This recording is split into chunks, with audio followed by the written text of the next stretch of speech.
And we'd find that we just weren't able to pull more out of it for him as a character, and we dropped it to have actors that are in that tradition. Martin Scorsese never yells. He doesn't stage dramatic walkouts or wage public feuds. But when he silently retreats from someone, the message is louder than any Hollywood scandal. At 82, one of cinema's most meticulous minds has built a world where creative chemistry is sacred. And when that rhythm breaks, the door slams shut. These are the 7 actors who crossed that invisible line, who stepped into Scorsese's orbit only to be quietly cast out, never to return.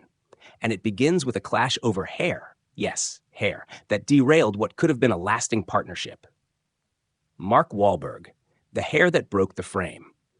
Working with Martin Scorsese is considered a rite of passage in Hollywood. But for Mark Wahlberg, that moment in The Departed, 2006, became a brief, combustible chapter, one that ended before it even had a chance to evolve.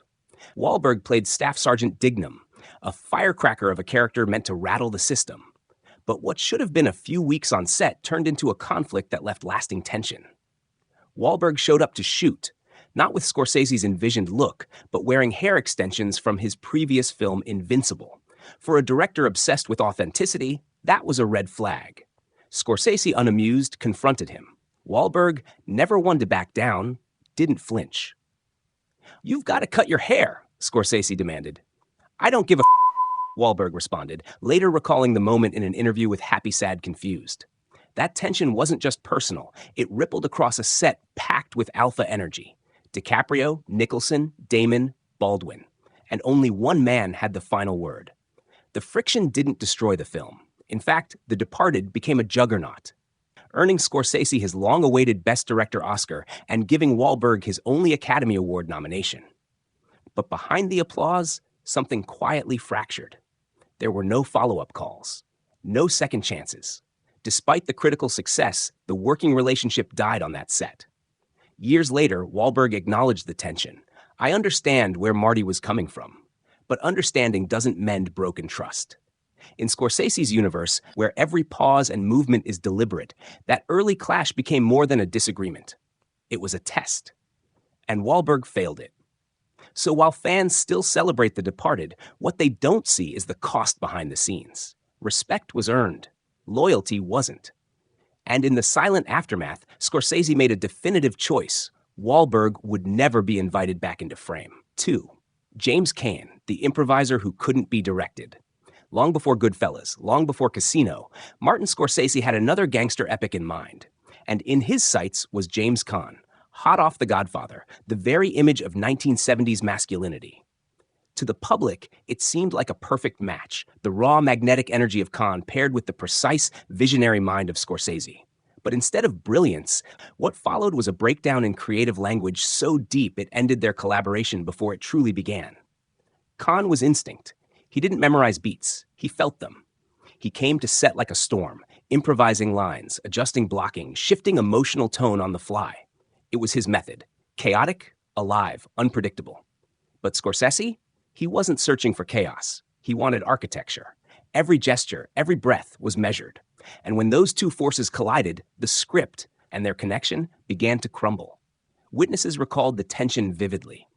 Caan would riff on lines, Scorsese would pull him back. Say it as written. That's not how I'd say it. Round and round it went. Scenes dragged. Tempers flared, not violently, but persistently. The film's schedule started to collapse under the weight of their mismatch. Scorsese, once excited, slowly began to disengage. Eventually, he shut it down. The project, never publicly named, was shelved. Caan walked away. No lawsuits, no public feuds, just silence. In later interviews, Caan admitted the collaboration didn't gel. "We spoke different languages," he said simply. "Marty had masterpieces in his head. I had instincts in my gut." Caan never again appeared in a Scorsese film. Not in cameos, not in supporting roles. It wasn't animosity, it was incompatibility. And in Scorsese's world, that's worse. He can handle actors with egos. But actors who can't conform to the rhythm of his vision, they're left behind. For James Caan, it was the quiet end of a missed opportunity. For Scorsese, it was another lesson in creative purity. You don't force chemistry. You don't wrestle it into place. You let it fall away. And you don't look back. 3. Julia Roberts, the star who couldn't find the frame. In the early 1990s, Julia Roberts was Hollywood royalty. Box office queen, America's sweetheart, a household name, and for a brief moment, she was nearly cast in a Martin Scorsese film. On paper, it sounded like destiny, the reigning actress of her era teaming up with the most exacting director of his generation. The project? The Age of Innocence. But the dream casting never made it past the drawing board. From the start, it was clear the rhythm wasn't right. Scorsese was sculpting a meticulous period drama, elegant, slow-burning, bound by emotional restraint. Roberts came from a world of romantic comedies and modern charisma, where spontaneity and charm were her weapons. That contrast was seismic.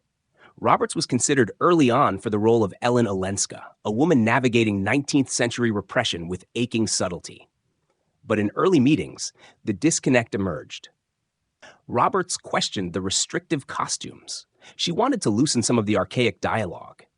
Most of all, she struggled with the emotional distance required for the character.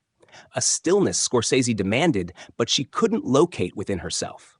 Privately, Scorsese had doubts. He told Vanity Fair in 1993 that he needed actors who could express repression without announcing it. In Roberts, he saw brilliance, but not containment. She walked. Michelle Pfeiffer replaced her. The film was a critical triumph, capturing precisely the haunting mood Scorsese had imagined. Roberts never criticized him. In interviews, she praised him as brilliant, even iconic. But the two never worked together. Even as Roberts evolved into an Oscar-winning actress with serious dramatic chops, Scorsese never circled back. Not once. It wasn't personal. It was process. Her rhythm didn't match his metronome. And for a director who considers tone sacred, even a small mismatch is enough to close the door forever. In an industry where reinvention and second chances are currency, this one never got a first. And that in itself speaks volumes. Hopper 4. Winona Ryder, the rising star who couldn't meet the silence. At just 22, Winona Ryder was one of Hollywood's brightest lights. With Heathers, Beetlejuice, and Edward Scissorhands, she was the face of a new generation. Quirky, electric, emotionally raw. So when Martin Scorsese cast her in The Age of Innocence, it felt like a major evolution for both of them. She was set to play May Welland, a woman defined not by fire, but by restraint, by the things she doesn't say, by the emotions she hides. The role was a drastic shift from Ryder's freewheeling screen presence, and for Scorsese, that contrast was the point. But what unfolded on set wasn't transformation. It was friction, quiet but unrelenting. Scorsese had built a world of etiquette and emotional claustrophobia. Every movement was choreographed, every word selected with obsessive care. Ryder, used to following instinct, struggled. In private, she admitted she couldn't fully understand May. The gestures Scorsese wanted, too restrained. The emotions, too internal. She couldn't find the heartbeat. Insiders described the shoot as icy. Ryder showed up, she performed, she followed direction. But something was missing. There were no emotional fireworks, no dramatic blow-ups, just a growing creative disconnect that no one could bridge. She didn't attend the film's major premieres. There were no photo ops with Scorsese, no quotes, just absence. Scorsese never cast her again, no second offers, no reunions, and in his world, that silence meant everything. For Ryder, the film was a lesson in discipline. She called it intense, challenging, but never bitter. For Scorsese, it was confirmation that not every star, no matter how talented, belongs in his meticulously crafted universe. It wasn't ego, it wasn't attitude, it was energy. And Ryder's wild, flickering light couldn't be contained in Scorsese's glass-framed world. So he let it go, quietly, permanently. Hampshire 5. Jim Carrey, the comedian who never made it to set. It could have been a career-defining shift. In the early 2000s, Jim Carrey, best known for his elastic face and manic energy, was poised to take on his most serious role yet, billionaire recluse Howard Hughes in a Martin Scorsese biopic. For Carrey, the opportunity was more than a role. It was validation. He began preparing obsessively, growing his hair long, losing weight, immersing himself in Hughes's gone, paranoid world.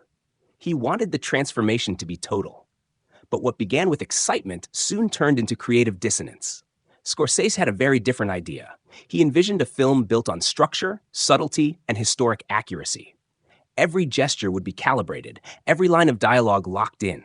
And Carrey, for all his commitment, couldn't restrain himself within that framework. He wanted to improvise, explore, mold the character from the inside out. Something Scorsese doesn't allow. Their working sessions became strained. Carrey reportedly pushed to bend the script. Scorsese pushed back harder. According to sources close to the production, Scorsese once told Carrey bluntly, "The tone can't survive a single off-script moment." Eventually, Scorsese pulled the plug, not on the film, but on Carrey. He recast the role with Leonardo DiCaprio. That film became The Aviator, a critical darling, racking up multiple Oscars and a nomination for DiCaprio. Carrey was heartbroken. He later admitted the rejection stung, but he also praised Scorsese's clarity and vision. Still, that respect wasn't enough to bring him back into the fold. Scorsese never called again. Not for a cameo, not for a wildcard casting, nothing. And in Scorsese's world, that silence is louder than rejection. It's a creative boundary line that once crossed can't be redrawn. For all of Carrey's talent, unpredictability was a risk Scorsese refused to take. In his universe, there is no room for chaos, even the charming kind. Number 6. Mickey Rourke, the rebel who never made it back. In the 1980s, Mickey Rourke was cinema's most volatile enigma, a heartthrob with a fistful of rage and the soul of a poet. He was the kind of actor who left burn marks on the screen. And for a while, Scorsese watched with interest. The two circled each other creatively, intrigued by what the other could offer. But in Scorsese's world, talent isn't enough. It must come with discipline. Rourke, legendary for his unpredictability, brought fire but no leash. Their near collaboration came closest in the early 90s, on a now-abandoned crime drama Scorsese had been developing. Insiders say Rourke was one of the first names mentioned. Scorsese admired his rawness, his broken charisma. But concerns mounted quickly. Rourke arrived late to meetings. He challenged notes. He spoke candidly about not trusting directors who tell you how to breathe. For Scorsese, it was an early warning. He thrives on control, not out of ego, but necessity. His films are orchestras, every performance a note in a larger score. Rourke? He was a solo act with a cracked guitar and no interest in playing in tune. After several tense pre-production exchanges, Scorsese backed away. The project went a different direction. Rourke never made it onto the call sheet. Years later, when The Wrestler reignited Rourke's reputation, many speculated whether Scorsese would finally cast him. But nothing came. No calls, no second chances. Rourke, for his part, never badmouthed Scorsese. He simply wasn't the kind to fit inside a frame someone else drew. And for Scorsese, that's the deal breaker. Talent is abundant in Hollywood. Control is rare, and when a director sees chaos coming, no matter how magnetic, he steps aside. Mickey Rourke wasn't exiled. He just didn't belong in the cathedral Scorsese built. Eric Roberts, the one who scared him off before Julia, before Oscar nominations, before public meltdowns. Eric Roberts was considered one of the most gifted actors of his generation. In the late 1980s, Martin Scorsese took notice. He had seen star 80 and Runaway Train, performances that fused danger with vulnerability. He was intrigued, and early conversations began around casting Roberts in a gritty New York crime film.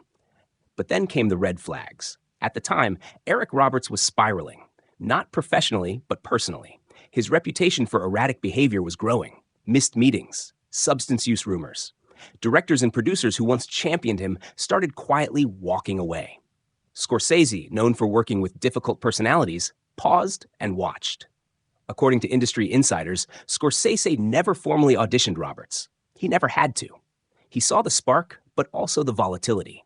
And for a man who values preparation and precision above all, it was a gamble he wasn't willing to take. The project, unnamed and now lost to time, moved forward without Roberts. And Scorsese? He never reached out again. Years later, Roberts addressed his fall from grace with humility. "I blew it," he admitted in multiple interviews. "I had chances. I got in my own way." He didn't blame anyone. He took the hit. But Scorsese doesn't hand out creative forgiveness. Not because he's cruel, because his vision is fragile. One wrong element, and the entire tone collapses. For Eric Roberts, it meant being left just outside the circle. Never insulted, never called back. It was a silence that spoke volumes. In a world where some directors are willing to take chances on redemption, Scorsese isn't among them. He chooses clarity, consistency, and a certain kind of calm. And Roberts, brilliant but burning too hot, never got close again. Martin Scorsese doesn't fire actors. He doesn't shame them. He just stops calling. And in an industry where everyone is fighting to be seen, his silence is the most piercing rejection of all.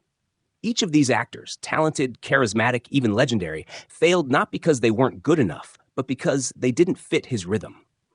And once that rhythm breaks, there are no pickups, no reshoots, no reconciliations. Scorsese's sets are temples of control. You either walk in with reverence, or you don't enter at all.